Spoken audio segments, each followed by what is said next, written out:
Distinguida concurrencia, estimados consocios, bueno, debo informar a ustedes que nuestro presidente, el señor licenciado Eduardo Velasco, está fuera de nuestro país en una tarea y me ha encomendado, y tengo por supuesto el alto honor de estar este día entregándoles su atenta disculpa y bueno, presidiendo en nombre del señor presidente esta sesión académica correspondiente al martes 18 de febrero de 2014, lo que agradezco por supuesto este honor que recibo en esta noche.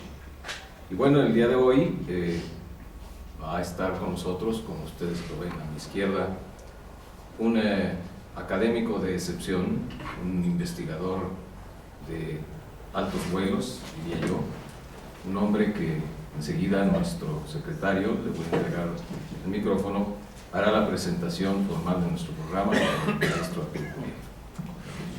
Gracias.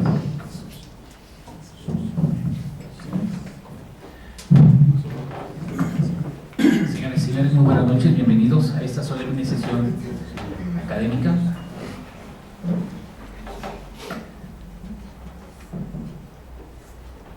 Está con nosotros el maestro José Manuel Jurado Parres, como se acaba de mencionar, en representación de nuestro presidente, el licenciado Eduardo Velasco Briceño, el conferencista de esta noche, nuestro consorcio, el doctor Arturo Curiel Ballesteros, y su servidor, Rubén Rodríguez García. Me permito hacer la presentación de nuestro conferencista. El doctor Arturo Curiel Ballesteros es profesor investigador de tiempo completo, titular C, adscrito al Departamento de Ciencias Ambientales en el Centro Universitario de Ciencias Biológicas y Agropecuarias de la Universidad de Guadalajara. Obtuvo el grado de doctor en Ciencias Biológicas por la Universidad Autónoma de Madrid en noviembre de 2001. Ha impartido en forma regular los cursos de Metodología de la Investigación Ambiental, Ordenamiento Territorial y Desarrollo Sustentable en los niveles de licenciatura, maestría y doctorado. Actualmente se dedica a la investigación en indicadores de desarrollo sustentable y salud ambiental, servicios de los ecosistemas para el bienestar humano, ordenamiento territorial municipal, adaptación al cambio climático y educación y comunicación ambiental. Ha coordinado varios proyectos de investigación interdisciplinaria para la atención de problemas prioritarios en nuestra entidad con alto impacto social que han servido de base para establecer políticas ambientales en el estado de Jalisco. Él es profesor honorario y fundador de la Maestría en Ciencias de la Salud Ambiental de la Universidad de Guadalajara. El doctor Curiel Ballesteros es también presidente del Comité Nacional México de la Unión Internacional para la Conservación de la Naturaleza y al mismo tiempo presidente de la Academia de Suelo, Agua y Atmósfera de la Universidad de Guadalajara. Cuenta con el reconocimiento del Premio Jalisco en Ciencias, otorgado en el año 2009 por el Gobierno del Estado. Es miembro fundador del Instituto de Medio Ambiente y Comunidades Humanas de la Universidad de Guadalajara, unidad que en el año 2008 recibió el Premio al Mérito Ecológico en el sector educativo por sus aportaciones en materia de educación ambiental y salud ambiental.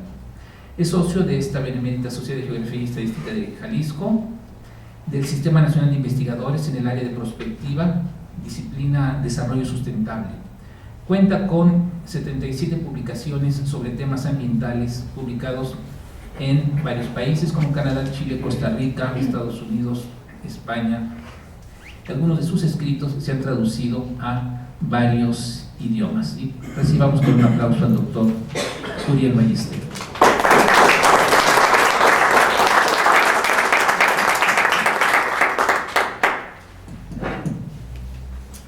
Sí, bien, pues muchas gracias, me siento muy contento de estar aquí en esta casa de la Benemérita, que es casa nuestra. Me voy a apoyar en una proyección para desarrollar esta conferencia.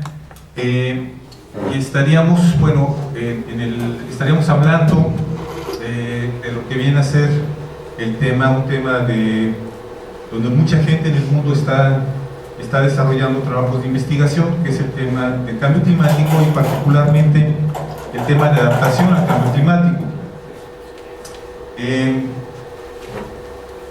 Va a tener varios momentos este trabajo.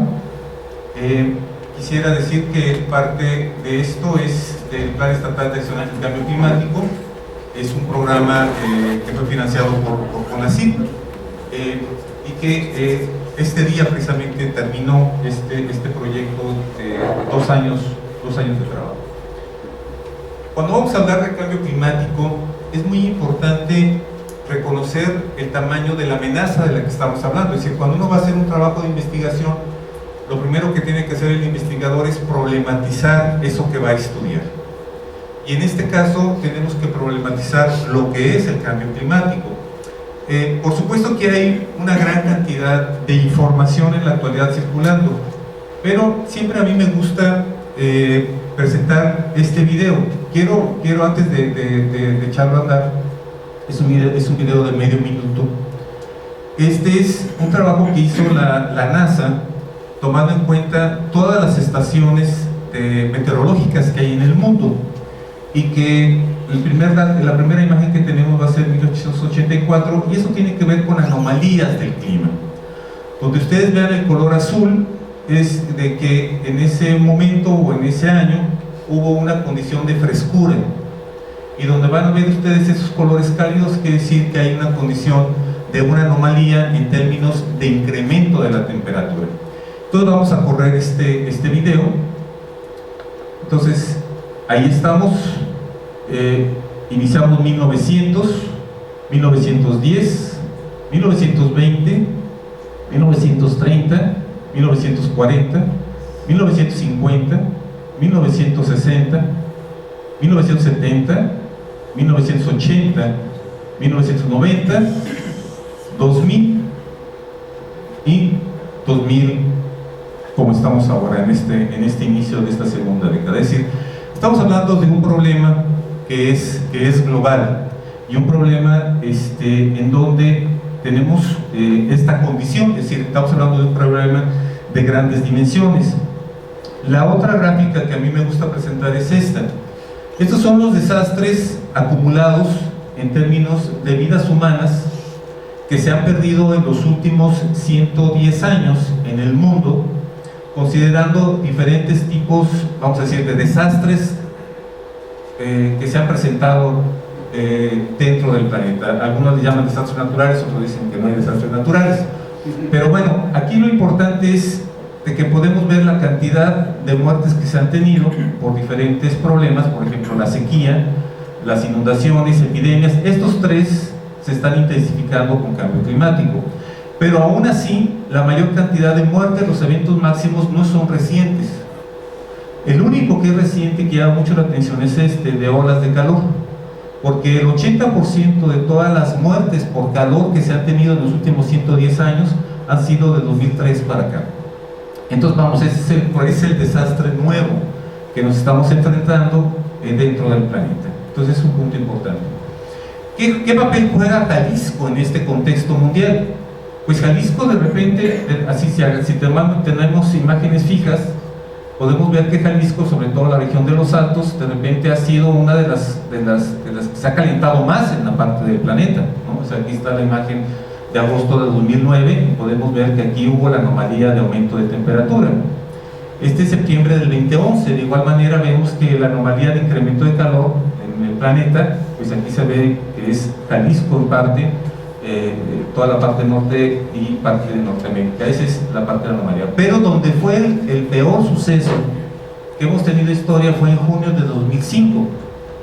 En junio de 2005, bueno, la mayor parte del planeta estaba con una temperatura promedio, había unas zonas de frescura, pero en el caso de esta zona, la zona del eje neovolcánico, es donde teníamos una gran cantidad de temperatura, y sobre todo en términos de la parte de Jalisco. Si tenemos un acercamiento, ese sería la ola de calor, que puede decir que ha sido como una referencia muy importante en este estudio, porque ha sido el momento en donde hemos tenido días consecutivos con una anomalía de incremento de calor dentro del estado de Jalisco, y aquí prácticamente todo el estado tuvo una condición de anomalía en términos de calor. Entonces, bueno, ese punto resultó muy importante en el estudio, es decir, tener cuáles son esos años y esos periodos en donde podemos analizar los efectos que se presentaron, por ejemplo, de incremento de calor.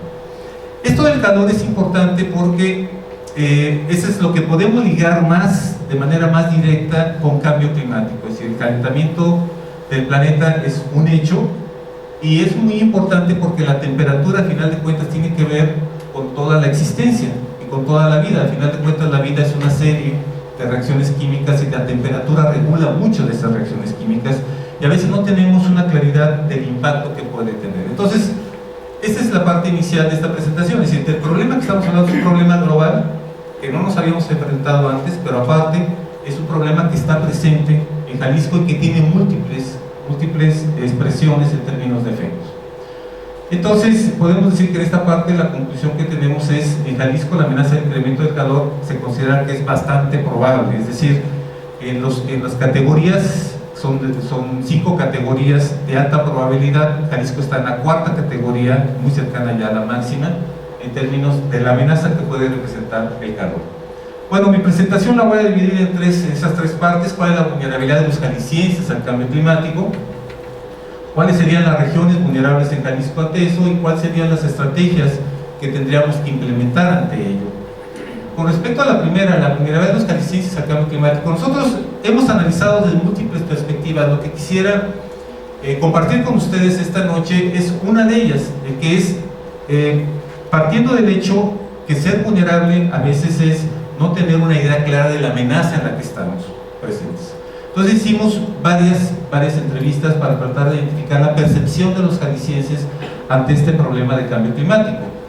Esta es una metodología que es muy sencilla. A la gente se le pregunta, se le dice una palabra, por ejemplo, en este caso, la palabra es ¿con qué palabra se asocia más a cambio climático? Y la gente responde, y entonces tomamos nota de cuál es la primera respuesta que nos da, la segunda, la tercera, en fin, después la ponderamos. Entonces, bueno, en resumen, los jaliscienses identifican que el cambio climático tiene que ver con calor. Y hay un núcleo semántico muy fuerte, es decir, estamos arriba de 300 de núcleo semántico, es decir, que muchos coinciden con esto. Entre más jaliscienses coinciden con esa respuesta, quiere decir que hay un núcleo semántico más fuerte. Entonces, cuando tenemos que ellos identifican la parte del calor. Cuando vemos la parte de cuáles son las causas, cuando le preguntamos a los jaliscienses cuáles son las causas del cambio climático, ellos identifican la parte del problema de la contaminación y también hay un núcleo semántico fuerte. Y finalmente el asunto de las consecuencias, ellos identifican que afecta a la salud. O sea, no identifican, por ejemplo, otros efectos como vamos a ver ahora, de pérdida de alimentos, de producción de alimentos o desastres, que sí, enfermedades lo tienen muy identificado. Pero cuando empezamos a hablar del otro lado de los riesgos, porque un lado de un análisis de riesgos es sobre la amenaza, pero otro es sobre la vulnerabilidad en la cual estamos ante ese fenómeno, ante esa amenaza. Cuando empezamos a hablar de vulnerabilidad, la gente ya se dispersa más en sus respuestas, disminuye el peso semántico del núcleo, pero aún así se mantiene con algunos puntos de grupos que resultan para los jaliscienses que son vulnerables. O sea, los animales lo identifican, los niños, los ancianos como elementos de vulnerabilidad. Lo que es un problema muy serio es que la gente, los jaliscienses, no saben lo que es adaptación al cambio climático. No saben cuáles son esas acciones que se tienen para enfrentar el fenómeno y para enfrentar el problema. Es decir, aquí hay una muy amplia dispersión, es decir, el núcleo semántico es muy bajo y no hay respuestas que coincidan con ello. Quizás es la parte del cuidado de los animales, o cuidado puede ser algo, pero lo demás no hay una idea. Entonces, esta parte nos dice mucho de la condición de vulnerabilidad en la que estamos en la condición de Jalisco. Esto se puede confirmar con otras cosas. A los jaliscienses le preguntamos, oiga, ¿usted contribuye al cambio climático? Y él dice que aquí hizo una escala de 1 al 6, donde el 6 es lo máximo y el 1 es lo de menos.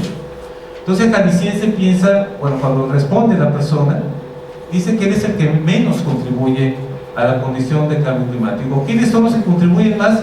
O los de otra colonia, o los de otra ciudad, o de plano los de otro estado, ¿no? Pero aquí no contribuimos, son otros estados los que contribuyen con el problema, ¿sí? Esta parte también, por ejemplo, este es con jóvenes, ¿quién puede ser más afectado? Y los jóvenes igual, o sea, es decir, identifican que ellos no pueden ser afectados, que su familia a lo mejor un poco, la ciudad, pero que los esquimales son los que son más afectados, no los mexicanos, ¿sí? Entonces, o sea, si recordamos las imágenes de junio de 2005, de los esquimales no tienen ningún problema, por ejemplo, ¿no? Entonces, bueno, esto es parte de la percepción que resulta importante. Y finalmente, para esto, cuando la gente no percibe su vulnerabilidad, lo hace vulnerable. Y por otro lado, cuando le pedimos que enliste cuáles son los problemas más importantes, cambio climático no pinta. Es decir, sigue viendo un listado, esta es la frecuencia 55, caligenses dijeron que contaminación del aire y así. Entonces sigue habiendo una percepción de los problemas de lo que se percibe a través de los sentidos. O sea, la gente se le irritan los ojos y dice, bueno, es que hay un problema de contaminación de aire, ve la basura tirada y dice hay un problema de basura, o huele el río y dice, bueno, hay un problema de contaminación. Pero el cambio climático es algo que no se percibe necesariamente por los sentidos. Entonces eso también es un elemento de vulnerabilidad importante, y en esta etapa podríamos decir que los jaliscienses somos vulnerables a no percibir el cambio climático como un problema importante y no entender qué podemos hacer para enfrentarnos a esa amenaza. La segunda, el siguiente paso es, ¿cuáles fueron las regiones vulnerables? Esa fue una pregunta que nos hicimos. Bueno, nuestro estado de Jalisco tiene un tamaño más de país que de estado. ¿Esto qué significa? Si tomamos los 8 millones de hectáreas que tiene el estado de Jalisco y lo ponemos en el listado de la superficie que tienen todos los países en la Tierra, vamos a encontrarnos que nuestro país estaría un poquito, tiene más superficie que más de la mitad de los países en la Tierra. Entonces, si hablamos de un asunto global, tendríamos que decir que Jalisco tiene más un tamaño de un país que de un estado. Entonces, en esa parte resulta importante, ante ese gran tamaño y también la gran diversidad que tiene Jalisco, identificar en dónde son las regiones más vulnerables. Y esta pregunta, para poderla resolver, tuvimos que empezar a trabajar con criterios y empezar a trabajar con algunos puntos que sabemos que son sectores que son vulnerables. Por ejemplo, Jalisco es históricamente líder en la producción de alimentos, ¿no? Alimentos de origen, por ejemplo, seguimos siendo líderes en producción de maíz de temporal, ¿no? Sinaloa es líder en maíz de superficie de riego, ¿no? Pero seguimos siendo líderes en agricultura. Pero dijimos, bueno, vamos a ver, si nosotros queremos saber qué zonas de Jalisco son vulnerables a la parte de cambio climático, dijimos, bueno, eso va a depender del suelo. Un suelo que es muy profundo le da más resistencia al cultivo que un suelo que es somero. Por ejemplo, hay un elemento de vulnerabilidad ahí. Donde tenemos mayor estación de crecimiento, es decir, donde hay más lluvia y más temperatura para que tengamos ciclos de cultivo más largos y produzca más las plantas. ¿Y cuál es la condición de resistencia del suelo ante ese incremento de intensidad de la lluvia? Entonces fueron criterios que utilizamos, y bueno, el resultado fue este.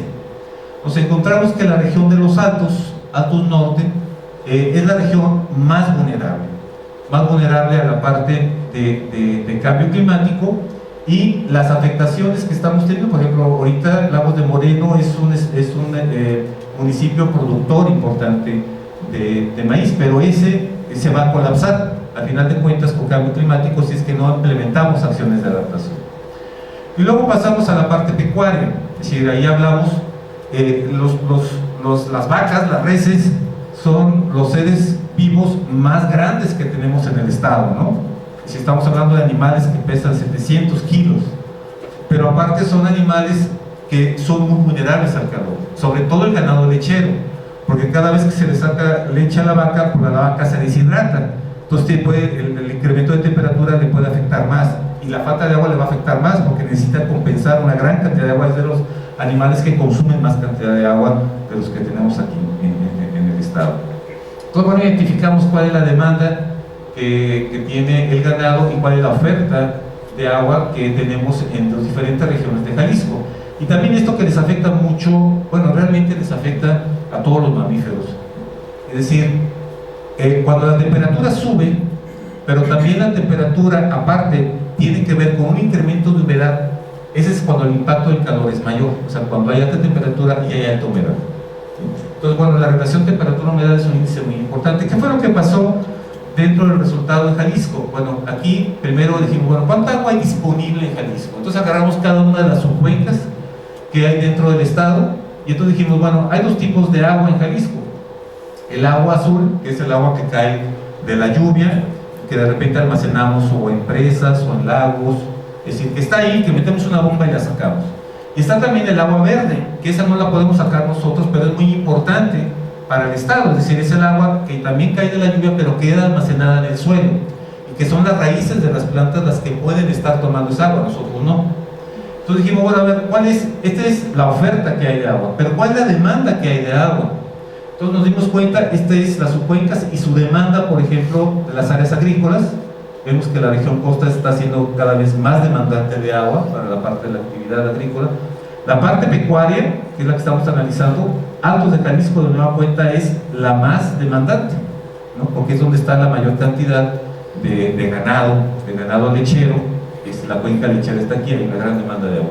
En términos de la parte de demanda por la población humana, pues sin lugar a dudas la zona centro, que está afectando varias subcuencas, no solamente en donde estamos, y bueno, en el caso de Agua Verde, la agricultura. Entonces, bueno, hicimos este mapa de vulnerabilidad hídrica. Entonces podemos ver que de nueva cuenta, por ejemplo, Altos de Jalisco, Altos Norte, particularmente Encarnación de Díaz, es donde tenemos la mayor vulnerabilidad. Es decir, que si no hacemos medidas de adaptación, se va a colapsar la actividad productiva lechera dentro de esta zona, sobre todo porque los índices también de humedad, temperatura son muy altos y son permanentes. Todos los años tenemos aquí esta condición de efecto. Bueno, entonces ese fue la parte del diagnóstico. En términos de ciudades, aquí quisimos hacerlo diferente, porque si bien hay algunos criterios de vulnerabilidad que los trabajamos en este proyecto, por ejemplo, donde hay mayor cantidad de niños, donde hay mayor cantidad de ancianos, esa es población vulnerable a la parte del calor, pero también hay un rubro que se está buscando, que está haciendo en el mundo, que es decir, cuáles son aquellas enfermedades que sufriéndolas las hacen más vulnerables al incremento de calor. Entonces, esa es la parte que voy a presentar ahora. Entonces, aquí tenemos por AGEPS, cuáles son aquellos AGEPS que tienen más personas que sufren algunas enfermedades, que con el calor se dispara su mortalidad. Entonces, esto es el dato de esas láminas que vimos al comienzo del 2005, en ese golpe de calor que hubo en el caso del 10 de junio al 13 de junio. ¿Qué fue lo que pasó con los datos de mortalidad en la parte de Jalisco? Bueno, aquí están. Es decir, por ejemplo, tanto en la parte mental, la gente que sufría de trastornos mentales, pues incrementó su mortalidad con este golpe de calor. Aquí está el incremento de mortalidad. La parte de diarrea, es decir, se incrementa. Los desnutridos murieron, ¿sí? También la parte de los obesos, pero también algunas neurológicas, ¿no? Aquí están algunas personas que sufrían, o sea, Alzheimer o epilepsia, y de repente tenemos estos picos que nos dan una condición importante. Ahora, estas enfermedades, por ejemplo, las neurológicas, las mentales y algunas otras, se están monitoreando en el mundo, muy vinculadas a los aspectos de incremento de calor. Una cosa que vimos aquí es que aun cuando en el mundo, por ejemplo, todo el mundo recordamos allá en Europa, al inicio de este siglo, que dijeron, bueno, hubo un golpe de calor que mató miles. El problema es que aun cuando hay una clasificación de mortalidad para golpes de calor, nuestros médicos no lo aplican en Jalisco. Entonces no podemos tener una gráfica como esta, como la que hay en Europa, que diga, mira, hubo tanto incremento de gente que murió por golpe de calor, porque aquí no está habituado el médico que identifica la causa de muerte, no tiene la manera de identificar síntomas que le permitan acercarse a tener esto como causa de mortalidad. Pero en las otras enfermedades sí podemos ir identificando grupos que son vulnerables, por ejemplo, a cambio climático. Ese es un punto también que tuvimos. Finalmente, el asunto de los ecosistemas, es decir, ¿qué es lo que hace vulnerables a los ecosistemas? Bueno, los tipos de vegetación. Hay vegetaciones, por ejemplo, lógicamente la vegetación tropical pues va a ser una vegetación que va a resistir más la parte de los incrementos de temperatura que la vegetación que más bien es en climas templados o templados fríos o bosques de neblina, por ejemplo. Tipos de vegetación es un punto importante.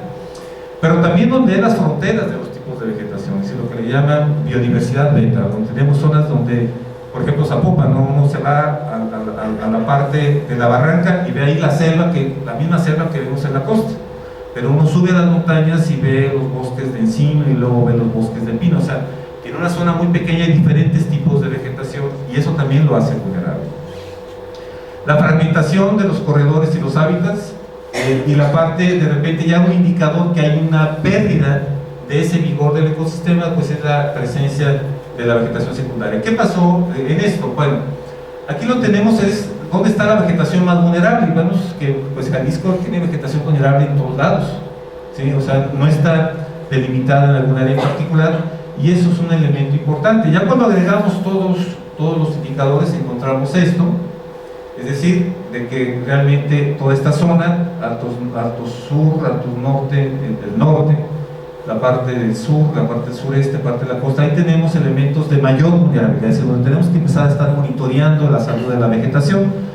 Y sobre todo también es muy importante porque este es el mapa de la frecuencia de incendios, es decir, lo que tenemos más o menos bien lo estamos debilitando con la gran cantidad de incendios que se están presentando dentro del estado, que el año pasado fue el estado número 1, ¿no?, en términos de incendios forestales. Entonces, bueno, esa parte resulta importante. También analizamos otras vulnerabilidades, por ejemplo, el sector turismo, el sector de la infraestructura, y encontramos cosas como esta, es decir, en los escenarios de temperatura, es muy claro que la temperatura va a aumentar en Jalisco. Eso es un hecho irreversible. Lo que podemos hacer es prepararnos para resultar menos afectados por ese incremento de la temperatura. Al final de cuentas, el incremento de la temperatura depende de la acción que hagan toda la gente en el mundo, porque toda la gente en el mundo es la que puede reducir sus emisiones de gases de efecto invernadero y puede calentar menos el planeta. Pero las tendencias y los escenarios nos muestran que cada vez las zonas frescas van a desaparecer, ¿sí?, y la parte del calor se va a incrementar. Entonces va a haber nuevas categorías de la parte de calor. Y bueno, el calor daña la infraestructura, por ejemplo, daña el asfalto de las carreteras, dura menos, se tiene que generar más mantenimiento en las carreteras cuando se incrementa la parte del calor. Y también la parte, por ejemplo, del oleaje. Aquí está la costa, este es un estudio, es el único estudio que no hicimos nosotros. Esto se hizo a nivel mundial, se hizo en todo el Océano Pacífico, y entonces de alguna manera se identifica que el mayor oleaje que vamos a tener va a ser aquí, en la costa de Jalisco. Pero donde va a resultar más afectada la infraestructura es aquí, porque es donde tenemos más infraestructura pegada a estas olas que en un momento determinado van a poder llegar a los 6 metros en términos de oleaje. Aquí va a ser 8, pero hay menos infraestructura. Entonces aquí tenemos 2 puntos de daño importantes que tenemos que prever en términos de infraestructura. Entonces ahí también hay un punto de vulnerabilidad importante dentro del estudio. Entonces, bueno, aquí está un resumen. Las regiones de Jalisco que más probabilidad tienen de sufrir daño del cambio climático, bueno, los altos, particularmente Alto Norte.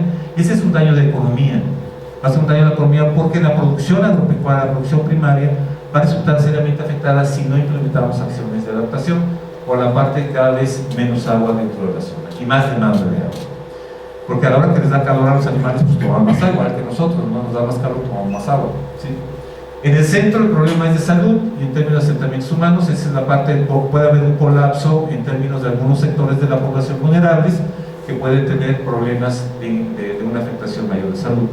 En la parte de la costa, un daño a la economía, en la parte de infraestructura, y bueno, de ahí podemos enlistar todas las demás regiones de Jalisco, le seguiría el norte y así, pero bueno, estas tres es donde tenemos que en este momento empezar a trabajar hacia una mejor condición de adaptación ante el cambio climático. Bueno, la última parte de esta presentación es esto. Bueno, exactamente qué es adaptación. Bueno, pues adaptación hay muchas medidas, o sea, nosotros estuvimos trabajando, y esto nos gustó mucho en la parte de la experiencia, en la parte de esta investigación. Primero, reconocer que lo que vemos de repente cuando vemos estas imágenes de que se va a incrementar el calor, que va a subir el mar y el oleaje, es una tendencia. Pero como decía Renaud Dubos, que todo el mundo sabe de él, aunque no sabía que esto que ha sido muy común en términos de casi todos lo hemos escuchado o lo hemos dicho, esta máxima que dice hay que pensar globalmente y actuar localmente. Eso es de René Dubos, pero René Dubos no solamente dijo eso, sino que en los años 30 también dijo esta otra cosa: tendencia no es destino. Es decir, si bien el planeta tiene una tendencia del calentamiento, no necesariamente tenemos que llegar a los 2, a los 3, a los 4, a los 6 grados de temperatura, si no puede ser el destino. Igual nosotros, si estamos ya teniendo efectos en Jalisco, no necesariamente tenemos que sufrir esas consecuencias, sino que podemos modificar las condiciones de ese destino, de hacer un mejor destino para quienes habitan en este territorio. Bueno, y aquí están las dos medidas, o sea, que en el mundo desde el 92 se está buscando implementar.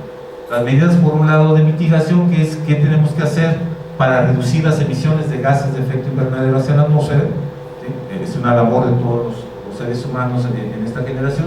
Y la otra es qué podemos hacer para resultar menos afectados por la condición del incremento de la temperatura.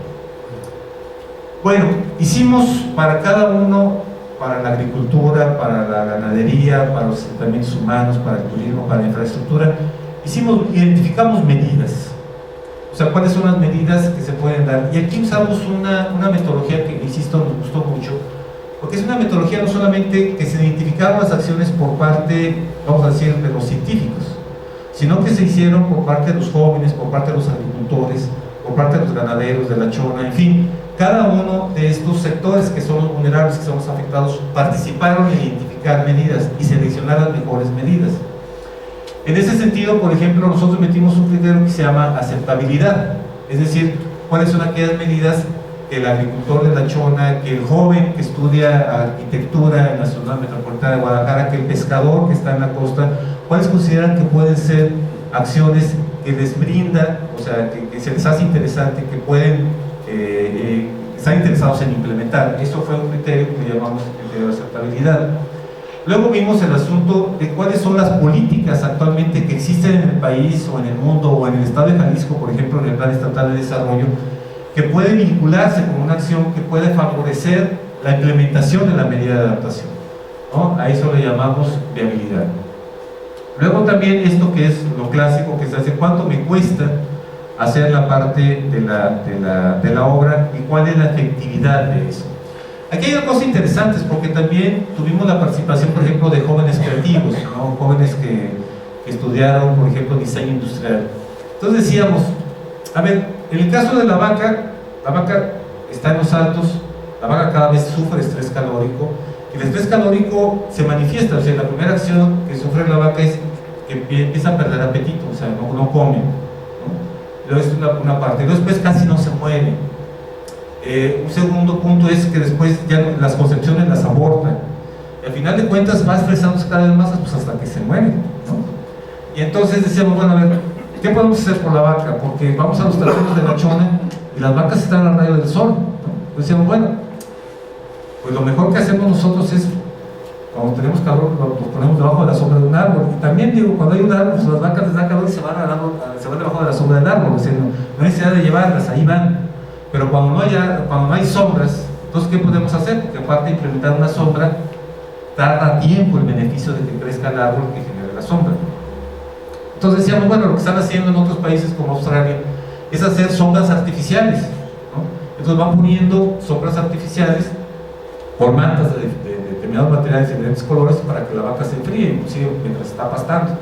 Entonces ahí los jóvenes, por ejemplo, estuvieron haciendo estudios y dijeron, bueno, mira, para crear una sombra artificial para más o menos 30 vacas, eso cuesta 50,000 pesos hacerlo. Entonces, bueno, ya sabemos cuánto cuesta. Entonces, ¿cuánto va a disminuir la parte del calor? Pues ya vimos que disminuye 4 grados centígrados la sombra. Entonces, así estuvimos viendo cada una de las cosas, estuvimos evaluando costos y evaluando efectividad. Pero también otros criterios es la parte de la sustentabilidad. Las mejores medidas va a ser aquellas medidas en las cuales la propia naturaleza nos va a ayudar a mantenerlas. Aquellas medidas que todos los años tenemos que subsidiarlas no son buena idea, porque en el momento en que dejemos de subsidiarlas se van a acabar. Entonces hay medidas más importantes como esta de los árboles, por ejemplo. A lo mejor tiene el problema del tiempo para dar los beneficios, pero lo cierto es que el árbol después del tercer año ya la naturaleza lo mantiene solo, o sea, no hay necesidad de hacerle nada, es decir, ya se mantiene a través del tiempo. Entonces sustentabilidad. Bueno, motricidad y co-beneficios quiere decir que puede no solamente ser una buena medida de adaptación, también de mitigación. Son cosas que evaluamos. Hay muchas, yo solamente quisiera compartir dos de ellas, dos reflexiones que hicimos de estas medidas que nos convencieron mucho.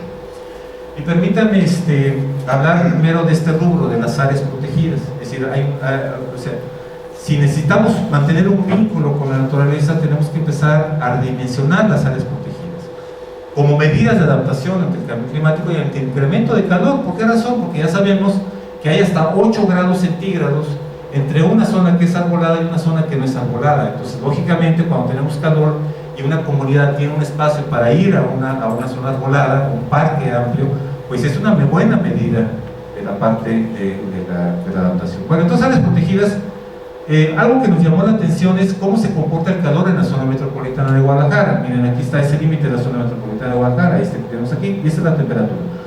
El primer dato que vimos es que la zona más caliente es Tlaquepaque, ¿no?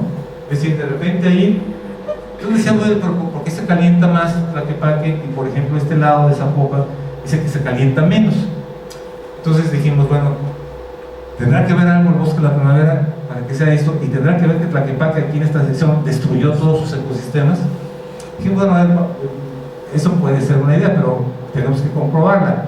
Entonces nos fuimos a las estaciones de la red de monitoreo de la calidad del aire en la zona metropolitana. Entonces ya ven ustedes que está funcionando desde el 96 y ha continuado. Entonces nos dimos cuenta de una cosa muy interesante. La estación que tiene que ver con Tlaquepaque, cuando comenzó el monitoreo, era más fresca que la estación de las Águilas.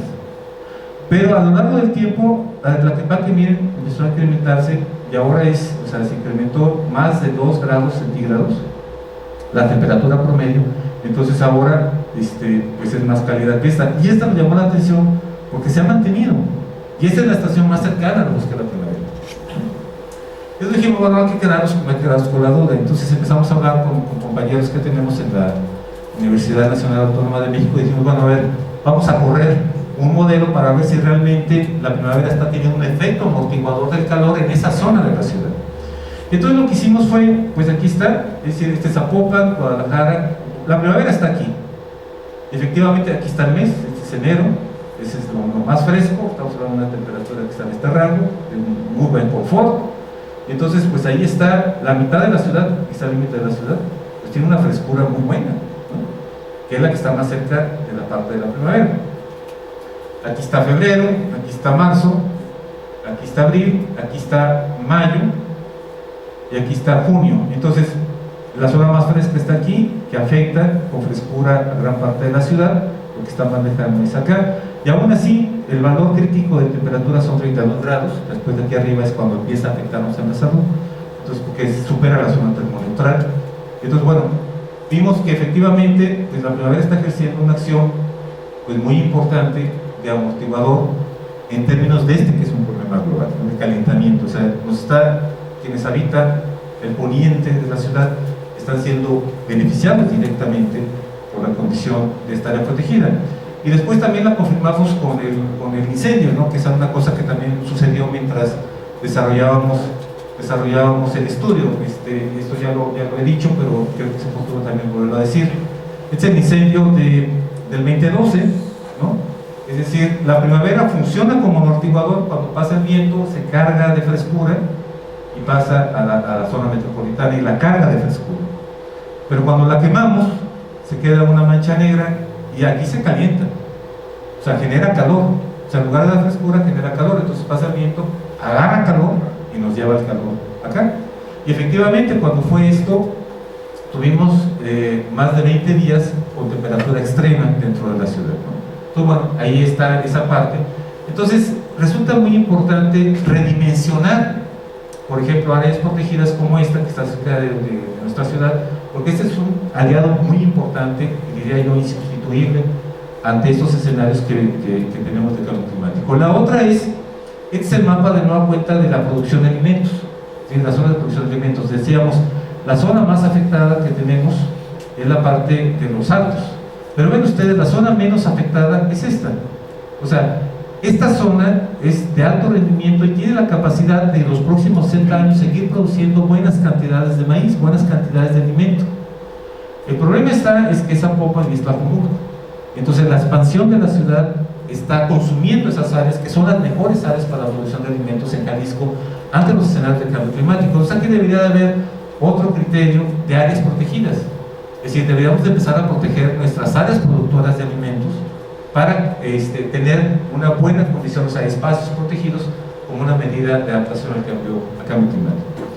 Y la otra, el otro área de adaptación, insisto, hay varias, alrededor de unas 2 estratégicas, solamente voy a comentar 2 por cuestión de tiempo, las áreas protegidas, y esta otra que es la estrategia de comunicación. O sea, si no hay una claridad de lo que es adaptación al cambio climático, lógicamente la opción es hacer una estrategia de comunicación para los jaliscienses que nos permita ir teniendo un cierto capital social para implementar acciones de adaptación. Entonces aquí están, estos son los temas que se requieren. O sea, se requiere el tema del agua, porque no tenemos mucha agua, y como vimos ya el mapa de lo que viene a ser la parte de vulnerabilidad hídrica o estrés hídrico, o sea, tenemos la mayoría del estado en esas condiciones. Entonces, bueno, esa parte resulta muy importante incorporarla a una estrategia de comunicación. Tenemos que saber consumir de mejor manera la parte del agua, demandar menos agua y generar más agua disponible. La parte de alimentos también, yo creo que Jalisco no debe de perder su identidad como un lugar productor de alimentos, tiene la capacidad de seguir produciendo alimentos.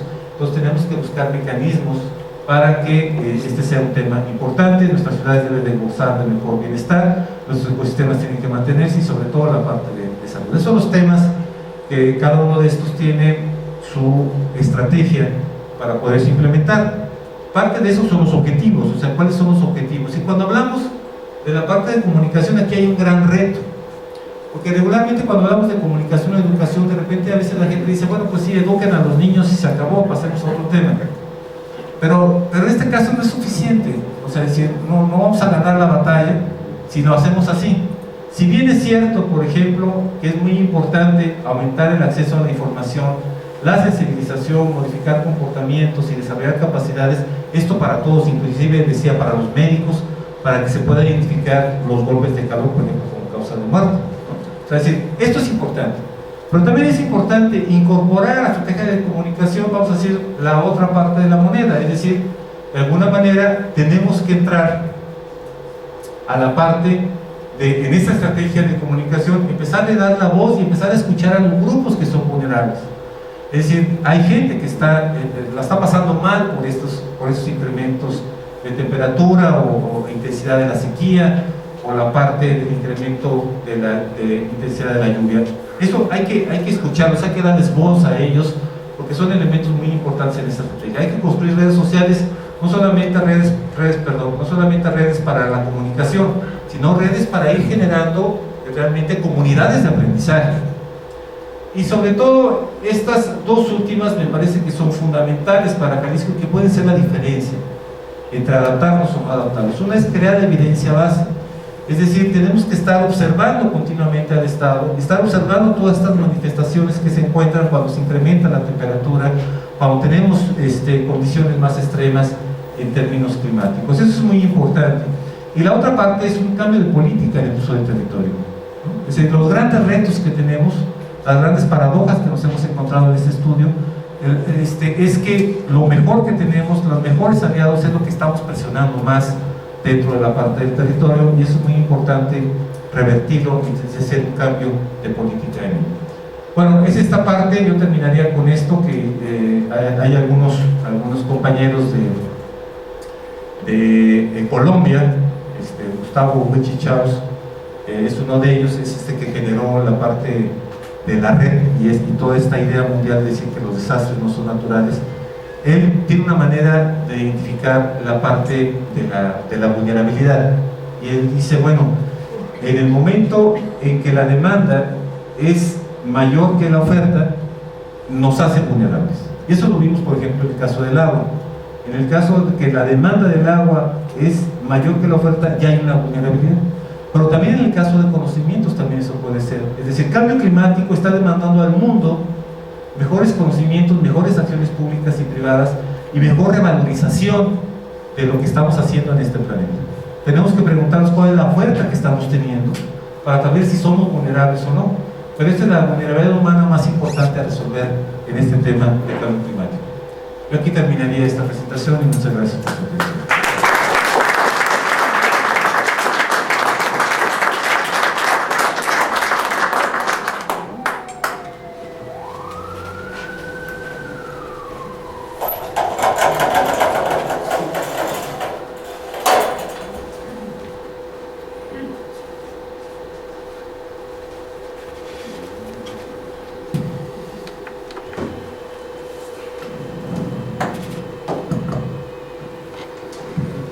Siempre, después de escuchar a nuestros conferencistas y después de esta brillantísima participación, diría yo, del doctor Curiel, pues hay un espacio de 10 minutos aproximadamente por el tiempo, para si hay alguna pregunta, alguna consulta, algún comentario que quisieran hacerle al doctor Arturo Curiel Ballesteros. Y con su permiso, doctor, si usted no tiene perfecto. Entonces, por favor. Buenas noches. En cuanto a esto, la afectación que hay en el suelo, generando un problema climático, ¿qué tanta injerencia tiene, por ejemplo, en la creación de los rellenos sanitarios o lugares para el confinamiento de residuos climáticos?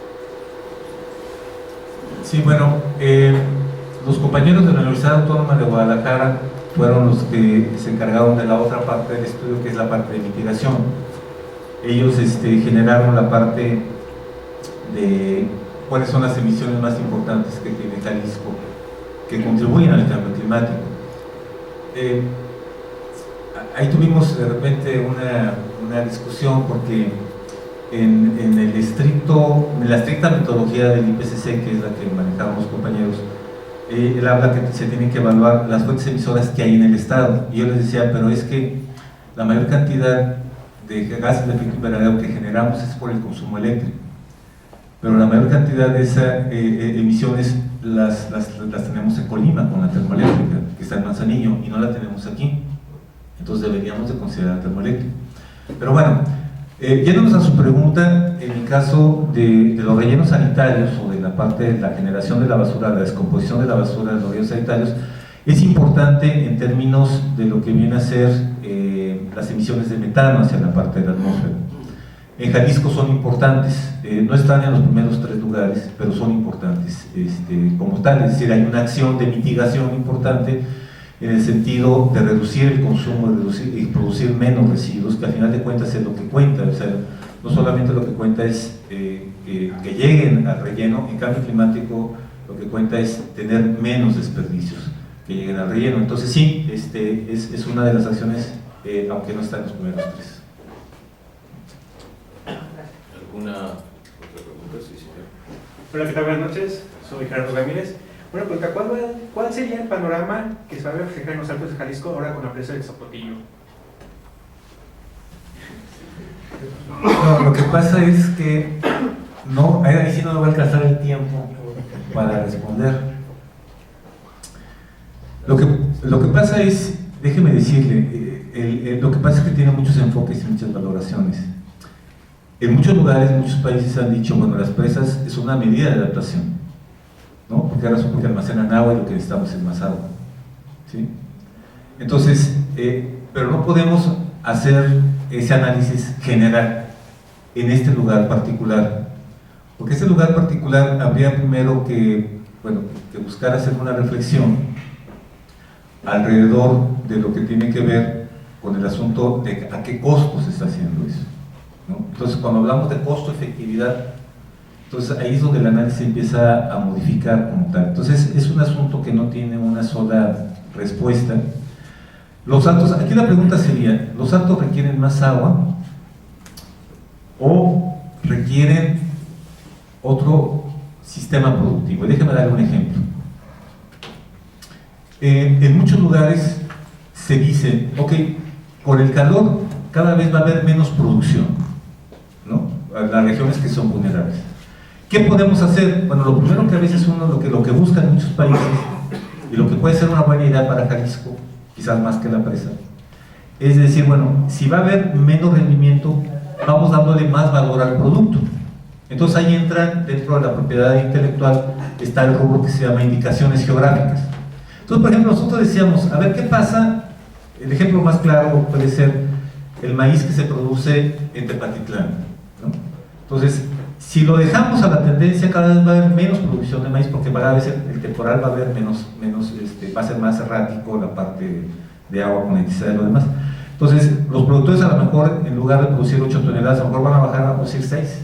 ¿Cómo le hacemos para que sigan recibiendo una buena cantidad de recursos? Decimos, bueno, ¿qué pasaría si de repente no se vende su maíz a granel y de repente crean una marca colectiva que se llame maíz de suelo rojo, ¿no? Maíz de suelo rojo, igual. ¿Quién no va a preferir echarse un buen pozole de maíz de suelo rojo, no? O sea, porque el rojo ya nos da un valor importante para seleccionar ese al que viene de otros lugares, de otras latitudes, y que aparte es transgénico, ¿no? Pero no solamente eso, debemos de estudiarlo mejor esto. Entonces dijimos, bueno, si están rojos los suelos es porque tienen mucho hierro. Entonces el hierro es probable que pase al grano de maíz. Entonces hicimos muestreos del maíz, de los suelos rojos, y efectivamente hay más hierro en esos maíces que los que son producidos en otro tipo de suelos. Entonces, vamos, es un maíz que aparte está enriquecido con hierro, y el hierro es muy importante porque forma parte de nuestra sangre, ¿no? Entonces, bueno, la parte de las estrategias habría que dimensionarlas desde muchas perspectivas. Entonces, en el caso de este particular, regularmente las grandes presas ahora no son buenas ideas en ninguna parte del mundo. Las pequeñas presas son buenas ideas en muchas partes del mundo. Hay muchos países como Francia que están desmantelando sus grandes presas, ¿sí?, por los efectos que se están teniendo, ¿no? Entonces, bueno, la presa del Zapotillo me parece que es una presa, por un lado, que no deberíamos de fincar que ahí está la respuesta ante este problema del agua, sino que hay múltiples respuestas para la parte del agua, pero también reconocer que la tendencia en el mundo ya no son las grandes presas, y en Jalisco son las que seguimos construyendo.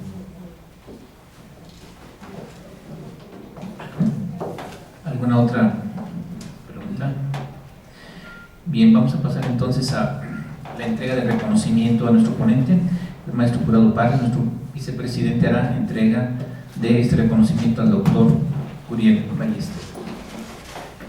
Bien, doctor, pues con el gusto de entregarle este reconocimiento que nuestra institución le otorga, que a la letra dice: Benemérita Sociedad de Geografía Estadística del Estado de Jalisco otorga el presente reconocimiento al doctor Arturo Curiel Ballesteros por su participación en las actividades organizadas por esta institución con la conferencia Estrategia de Adaptación al Cambio Climático para Jalisco, misma que se llevó a cabo en las instalaciones de nuestra casa sede, cumpliendo así con el compromiso de presentar un trabajo anual y con el objetivo fundamental de esta benemérita institución, que desde su fundación ha sido el estudio y la divulgación de la ciencia y la cultura. Guadalajara, Jalisco, a 18 de febrero de 2013, firma el señor presidente, licenciado Eduardo Velasco Briceño, y el señor secretario general, licenciado Rubén Rodríguez García. Muchísimas gracias por su talento, maestro.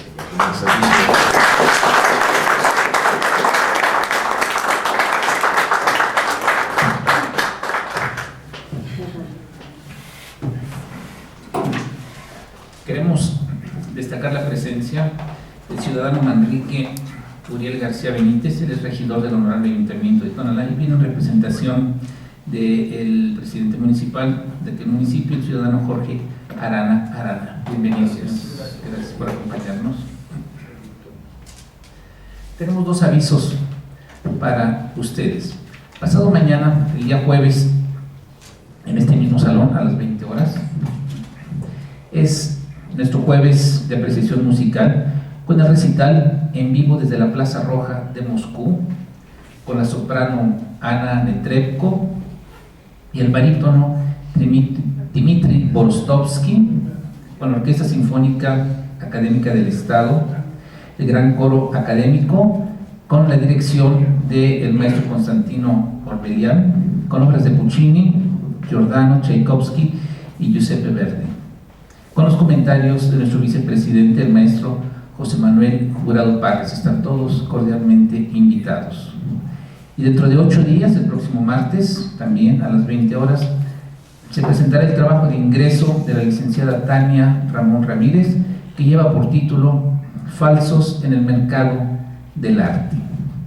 Bien, invitamos a todos a un brindis de honor con nuestro consocio y ponente, el doctor Arturo Curiel Ballesteros, y cede el uso de este micrófono a nuestro vicepresidente, el maestro Jurado Parres, para que haga la clausura de esta solemne sesión académica.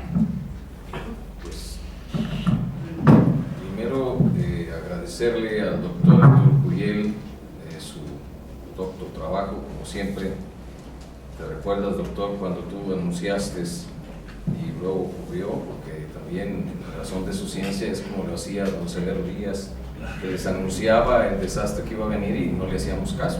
Bueno, el doctor también hace algunos años anunciaba los problemas que iba a tener esa zona que al borde de la López Mateos, que le estaban llenando de fraccionamientos y casi es que es una zona de absorción natural de toda la cordillera, y bueno, pues un día cayeron unos terribles aguaceros y se les inundó todo, lo que tú habías advertido por no estar cuidando el ecosistema. Bien, pues ojalá que este tipo de trabajos que en esta institución se presentan verdaderamente nos lleve a un estado de conciencia que mucho necesitamos, y sobre todo quienes estamos todos cerca de la educación y de la juventud, pues buscar que ellos, porque yo les digo a mis adolescentes cuando trabajamos con ellos, este mundo no es responsable, es decir, no, la herencia que les estamos entregando en este mundo no es culpa de ustedes, somos los adultos los que les estamos entregando esto. Ojalá que con los conocimientos y la toma de conciencia cuando conocemos de estos asuntos de boca de personalidades como el doctor Ballesteros, Uriel Ballesteros, pues ojalá que nosotros hagamos nuestro trabajo para orientar a los niños, a los adolescentes, a los jóvenes, para que ellos sean también contribuyentes notables en la siguiente etapa. Muchísimas gracias, doctor, muchísimas gracias a todos ustedes, y como lo ha dicho el señor secretario, los invitamos a nuestra convivencia. Muchas gracias y que tengan buenas noches. Muchas gracias a todos.